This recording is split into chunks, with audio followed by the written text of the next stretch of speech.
ನನ್ನ ಪತಿಯಾಗಿರುವ ರಾಜ್ಯದ ಮುಖ್ಯಮಂತ್ರಿ ಸಿದ್ದರಾಮಯ್ಯನವರು ತಮ್ಮ 40 ವರ್ಷದ ಸುದೀರ್ಘ ರಾಜಕಾರಣದಲ್ಲಿ ಯಾವುದೇ ಸಣ್ಣ ಕಳಂಕವು ಅಂಟಿಕೊಳ್ಳದಂತಹ ನೈತಿಕತೆಯನ್ನ ವೃತ್ತದಂತೆ ಪಾಲಿಸಿಕೊಂಡು ಬಂದವರು.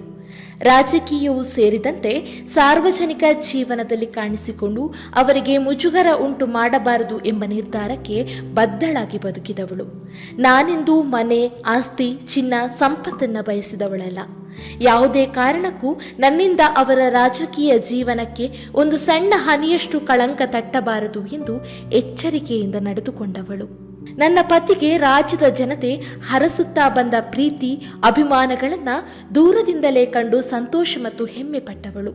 ಹೀಗಿದ್ರೂ ಮೈಸೂರಿನ ಮುಡಾ ನಿವೇಶನಕ್ಕೆ ಸಂಬಂಧಿಸಿದಂತೆ ಕೇಳಿಬಂದ ಆರೋಪಗಳಿಂದ ನಾನು ಘಾಸಿಗೊಂಡಿದ್ದೇನೆ. ನನ್ನ ಸ್ವಂತ ಸೋದರ ಅರಿಶಿನ ಕುಂಕುಮದ ಭಾಗವಾಗಿ ಜಮೀನಿನ ಬಾಬ್ತು ಪಡೆದ ನಿವೇಶನಗಳು ಇಷ್ಟೊಂದು ರಾಧಾಂತವಾಗುತ್ತದೆ, ಇದರಿಂದ ನನ್ನ ಪತಿಯವರು ಅನ್ಯಾಯವಾಗಿ ಆರೋಪಗಳನ್ನು ಎದುರಿಸುವಂತಾಗಬಹುದು ಎನ್ನುವುದು ನಾನು ಊಹಿಸಿದವಳು ಅಲ್ಲ. ನನಗೆ ಈ ನಿವೇಶನ, ಮನೆ, ಆಸ್ತಿ, ಸಂಪತ್ತು ಯಾವುದು ಕೂಡ ನನ್ನ ಪತಿಯ ಗೌರವ, ಘನತೆ, ಮರ್ಯಾದೆ ಮತ್ತು ಅವರ ನೆಮ್ಮದಿಗಿಂತ ದೊಡ್ಡದಲ್ಲ.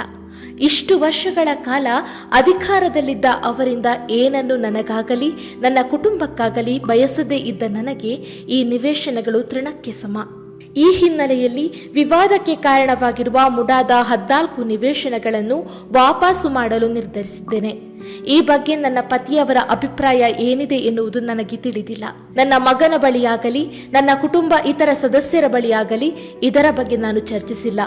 ಇದು ನನ್ನ ಆತ್ಮಸಾಕ್ಷಿಯ ಕರೆಗೆ ಓಗೊಟ್ಟು ಪ್ರಜ್ಞಾಪೂರ್ವಕವಾಗಿ ಕೈಗೊಂಡಿರುವ ತೀರ್ಮಾನ.